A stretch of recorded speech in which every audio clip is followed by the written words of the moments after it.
अनंत कोटि दंडवत सतगुरु देव को। अपना ब्रह्म प्रकाश का विषय चल रहा था कि अज्ञान के अंदर जीव इस देह की कैद में है, समाज के नियमों की मान्यताओं की कैद में है, इसलिए कहता है मुझे छुड़ाओ। लेकिन बंधन इसके संकल्पों में है।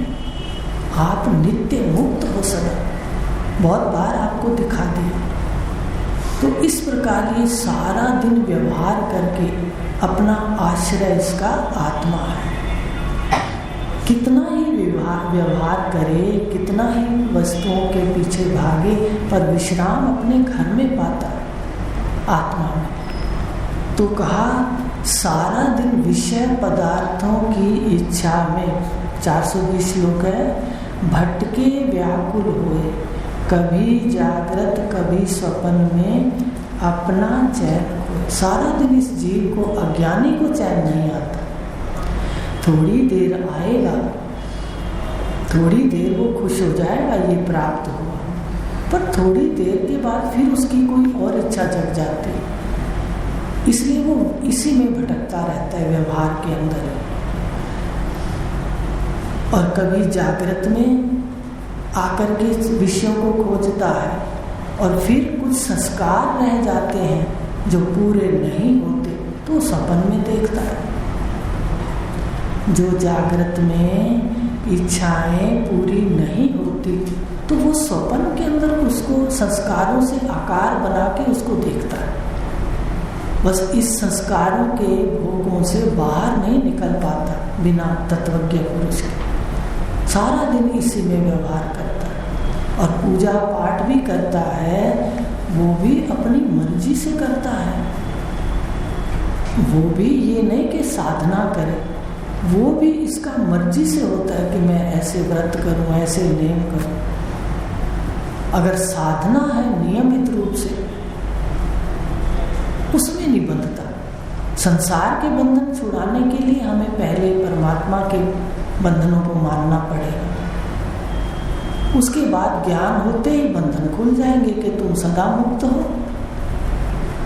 कोई बाहर से आता है, मान लो, तो जहाज में बैठता है तो उसको पेटी बांधनी पड़ती है, लेकिन जब वो उतरता है अपने स्थान पर जहाँ की टिकट है, फिर पेटी खोल देता है, बेल्ट खोल देता है। ऐसे ही हमें अपने घर पहुंचना है तो पहले हमें साधना का बंधन बांधना पड़ेगा। उसके बाद जब समझ आ जाएगी कि मेरा स्वरूप सदा नित्य और मुक्त है, फिर वो कोई दिक्कत नहीं है। फिर तो जैसा मर्जी रहे, भगवान ने कहा जहाँ रहे जैसे रहे वो मुझ में रहे। फिर उसके शरीर का जैसा प्रारब्ध होता है वैसा चलता है। फिर और आगे जो समष्टि होती है उसके अनुसार भी चलता है। उसकी इच्छा ना होते हुए भी समष्टि के अनुसार भी, अनिच्छा के भी उसके कार्य होते हैं। उसका फिर प्रारब्ध विशेष काम नहीं करता।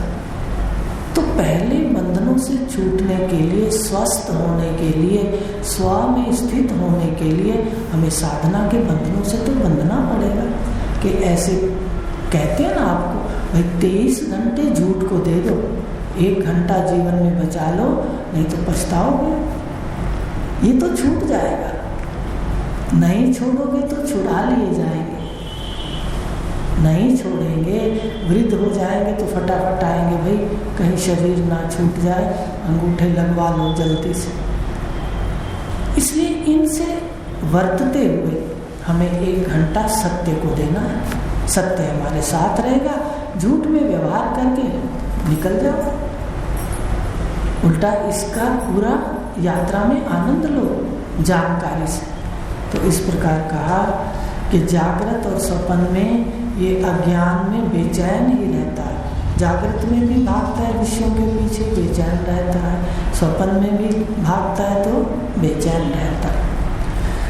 विषय ताप से तपित रहता, दौड़े जग के बीच। 5 विषय इसको लगे हुए हैं। शब्द, किसी ने कुछ कह दिया तो भी दिक्कत है। शब्द, विपरीत शब्द, विपरीत शब्द भी इसको तपन देते हैं और अनुकूल शब्द भी इसको तपन देते हैं। अनुकूल शब्द भी तो तपन देते हैं, वहाँ आसक्ति हो जाती है, मोह हो जाता है, बार बार सुनने की इच्छा होती है कि ये क्या कह रहे हैं, अच्छा कह रहे हैं मुझे। अनुकूल शब्द भी हमें तपाते हैं और प्रतिकूल भी तपाते हैं। तो शब्द, स्पर्श, स्पर्श तो सभी जानते हैं। स्पर्श के लिए तो लोग क्या क्या गलत भी कर देते हैं। शब्द, स्पर्श, रूप, दृश्य देखने की चाह, रस खाने की चाह। आजकल कितना बोलबाला है खाने का।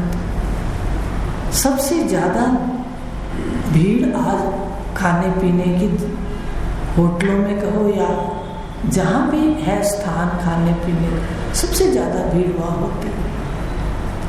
तो शब्द, स्पर्श, रूप, रस और गंध, ये पूरे जवानी के अंदर तो पूरी तपन होती है इनकी। ज्ञान नहीं है तो तपता है जीव इसके अंदर, सारे विषय नहीं मिलते, लेकिन इन विषयों के पीछे ये तपता रहता है और जगत के बीच में दौड़ता रहता है, रुकता नहीं है, मन से दौड़ता है। दौड़े जग के बीच और थक जाए तो हृदय कमल में निश्चल होवे चिर। और जब बहुत थक जाता है, ये 2 बार थकता है, एक बार तो रोज थकता है रात को, ठीक है, कहाँ पहुँचता है? हृदय में। जागृत की अवस्था कहाँ है? नेत्र में। जानते हो जागृत अवस्था नेत्र में बैठा हूँ। स्वप्न अवस्था कंठ में बैठा हूँ। सुषुप्ति अवस्था में कहाँ चला जाता हूँ? थक जाता हूँ हृदय कमल में, हृदय में। पढ़ाया था। लेकिन जो तुरीया अवस्था वो नाभि में होती है, उसकी बात, वो जानकारी की बात है। हम रोज देखो 3 स्थानों में हृदय कमल में जाकर के सुषुप्ति में, हृदय में चले जाते हैं। मैं सुबह उठ के फिर वही, रात को फिर वो स्टेशन पार करते हुए चली जाती है। थकते हैं तो हृदय कमल में जाते हैं, हृदय में सुषुप्ति अवस्था में जाते हैं। और जब लोकपचारा करके थक जाते हैं व्यवहार के अंदर और आयु शरीर की बीतती है, उस वक्त हम कहाँ जाते हैं? उस वक्त भी कहते हैं, उस वक्त भी तो हृदय कमल में जाते हैं, जिसको मृत्यु कहते हैं। जीव शरीरों से अपने स्वरूप में बैठ जाता है, जहाँ भी इसका कर्मों से ये जाता है, और फिर मृत्यु के समय एक बार सुषुप्ति आती है गहरी, उसमें डूब जाता है सुषुप्ति। फिर इसको कर्म जगाते हैं तो फिर ये जन्म लेता है।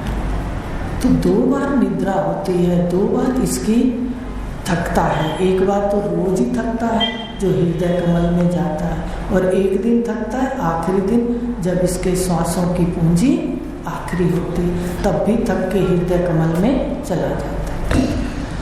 विषय ताप से तपित रहता, दौड़े जग के बीच, थक जाए तो हृदय कमल में निश्चल हुए चित्त। अब चित्त जाके वहाँ क्या हो जाता है? शांत हो जाता है, कोई उसमें चलना फिरना नहीं है। सुषुप्ति अवस्था में मन, बुद्धि, चित्त, अहंकार सारे क्या हो जाते हैं? लय हो जाते हैं। अहंकार लय नहीं होता, समझ रहे? अहंकार तो समाधि में लय होता है। ज़्यादा आगे नहीं जाएंगे, इतना ही बताएंगे। अहंकार लय नहीं होता सुषुप्ति में। अज्ञान, सुबह उठते हो तो आपको कोई बताता थोड़ा है कि आप उसकी माँ हो, उसकी बहन हो। वो अज्ञान आपके साथ आ जाता, क्योंकि अहंकार वहाँ है।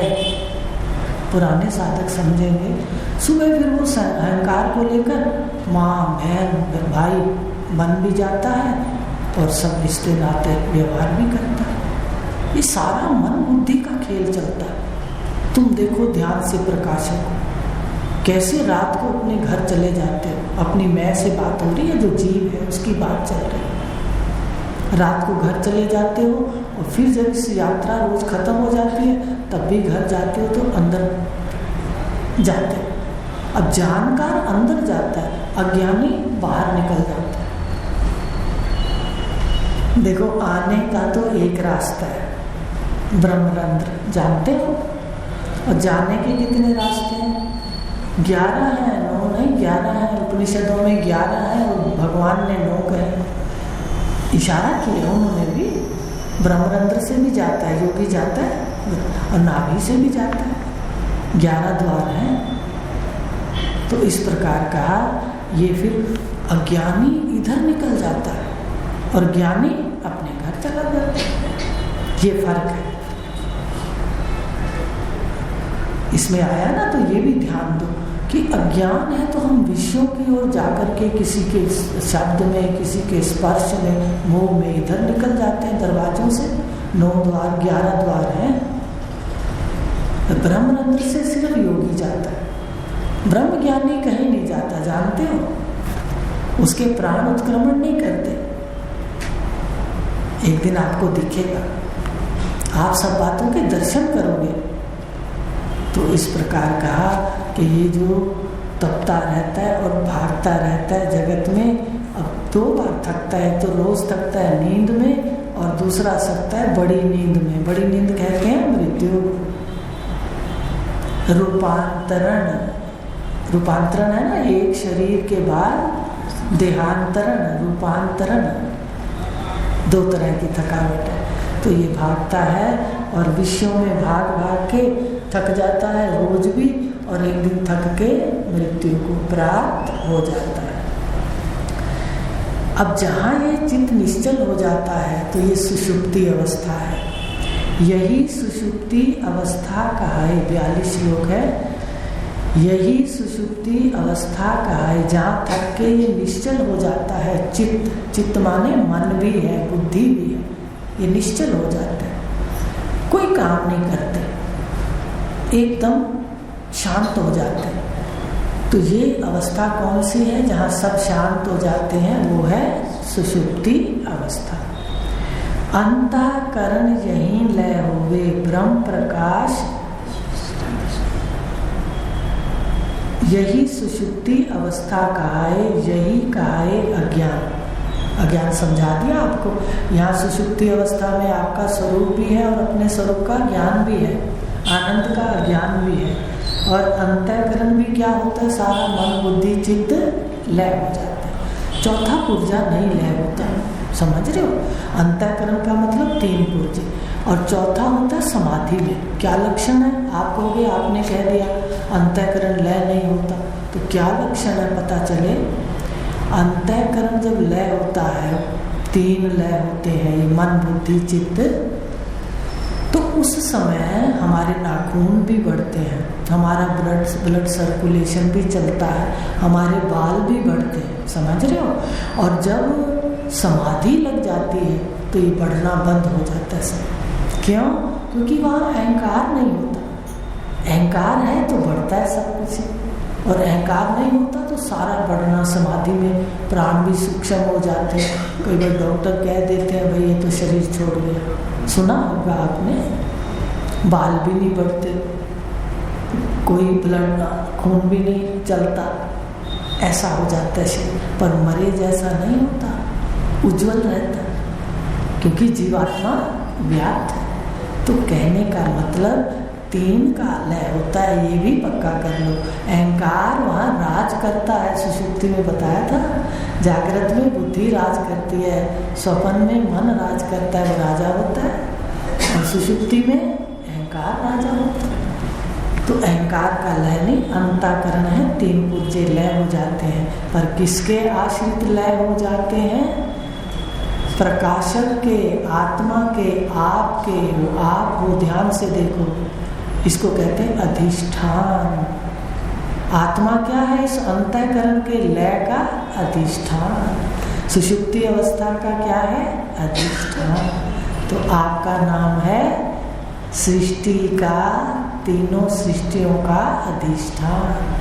माने आपके आश्रित सुबह सृष्टियां होती हैं, विचरण करके रात को आपके आश्रित लीन हो जाते हैं। आप सदा अमर हो, अजर हो, तीनों शरीरों को रहें या ना रहें, आपके चित्त पर कोई प्रभाव नहीं है, आपके स्वरूप पर। चित्त पर तो अज्ञान में हो जाता है प्रभाव, लेकिन स्वरूप पे कोई प्रभाव नहीं। शरीर तीनों रहें या ना रहें। अब आपको बताते हैं, जागृत में तीनों शरीर होते हैं, ठीक है,